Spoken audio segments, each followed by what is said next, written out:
As we know, not every car is perfect, but the Toyota Sequoia is damn near perfect. And today I'm going to go over the 5 things to look for when you're looking for your second gen Sequoia. And the 5th one may surprise some of you. Not a super common issue, but something I experienced and something that I don't see a whole lot on. So let's go ahead and let's get started on this. Number 1, we have rust. Now this is more for the vehicles that are going to be up in the north or drive on salt roads. And basically you just want to look for undercarriage rust on the frames. Also, I've seen a couple where some rust will build up on the back of the Sequoia where the liftgate is, where the drains basically get clogged up and it starts, pulling up water and rusting. So I would look out for that, but definitely check under, make sure there's no rust. If there is, make sure it's minimal rust and account that into the purchase price. Some people will try to hide the rust, so be sure to do your inspection and just try to get as far away from it as you can, or buy one from a non-rust prone area. Let's get to number 2. All right, number 2 on my list is going to be the cam towers. Now you may have heard of this for the 5.7 and the 4.6, and basically this will be under the valve covers, and the reason this happens is because the sealant that Toyota used just wasn't that good, and over time, does its thing, doesn't hold as well, and you will notice it more towards the back of the engine because of how it is slanted. When this does happen, the oil will drip onto the exhaust manifold and burn, therefore you won't really see it hitting the ground. If you do, it'll be kind of coincidental for you to see that. And the way to check it is you check behind the flaps at the upper control arms, and basically you look up in there, you can see where it starts to saturate and where it's starting to leak. If this does happen, and if it gets too bad, you will have to get it fixed, and that is a pretty expensive job, especially outside of warranty. You can just keep adding oil, which some people do, or some people try some other things. There's all kinds of forums on it, but it is something to look out for. That is not super common, but it is an issue with the 5.7s and the 4.6s. Now number 3 can be kind of for any car, but the rear main seal on these things do end up leaking over time.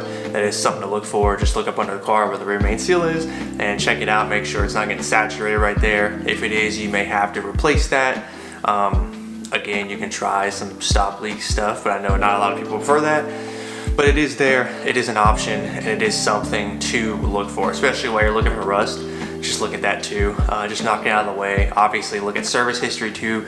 Maybe someone else has already replaced it, but it is something on this vehicle that can end up becoming an issue. And number 4, this goes to the air suspension models, so the Platinums, and basically it's the air suspension. Now again, this isn't necessarily Sequoia related, and that's why I said these things are great, because a lot of the issues are just issues that happen with high mileage over time with any car. But the air suspension on these, they can end up crapping out on you, more so the older models, like the earlier models, and just throughout time. You can take care of it, but air suspension is air suspension. Eventually one day it might end up leaking.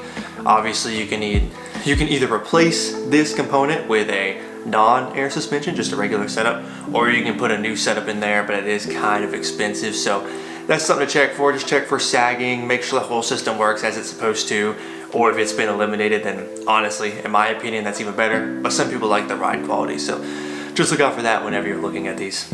All right, and number 5, this is the last one, and this is one that I'm shocked doesn't get as much coverage. And this is only for the flex fuel models, so if you have the non-flex fuel Sequoia, you're good in the second gen. It's the alcohol density sensor / fuel pump, where it starts an extended crank issue. So I've had this happen to mine. Mine has 223,000 miles. It happened around 221. And basically, you'll go to start the car, and it'll start, but it has like a delayed start. Like it kind of gets to 500, gets stuck, and then finally starts up. And you can hear it, feel it, all that stuff. And then sometimes it starts erratically, more RPMs than it should. When this happens, it's kind of all over the place. So it's an alcohol density sensor that reads the wrong fuel levels. Basically the alcohol density, it reads the wrong level. And when it does that, it causes it to, not start right.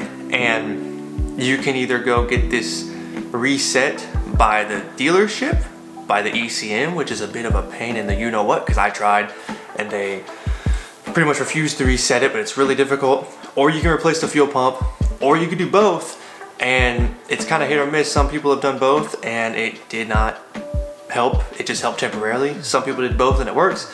Some people just did one and it works. It's kind of just one of those things where it's like, you're just patching the issue or you're kind of dealing with it. What I will say from my experience is if you just sit there, turn the key but don't turn the car all the way on, let it sit there for 15 seconds, then turn it on, definitely helps that issue. But again, it's nothing major. It's not gonna cause anything to go bad with the car. It's just a delayed start. It's kind of annoying. But that is something to look for, again, on the flex fuel models, not the non-flex fuel models. A non-flex fuel model will not have this issue. So there's something to look out for that I don't think it's enough recognition as an issue for these. Okay, and that'll do it. That's my 5 issues. Like I said, not a whole lot to go wrong with this car.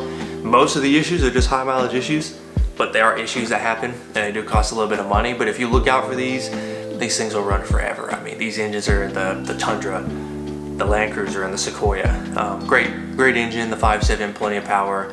The other engine options are great too, but I love the 5.7. Mine has 223,000 miles, running great. So if you guys have any issues that I didn't mention that you want to mention in the comments, leave them down below. If you had any of these issues, let us know your experience, let me know what you think. And I'll have more Sequoia videos soon, so please subscribe if you have any interest in the Sequoia. And until the next video, I'll see you guys.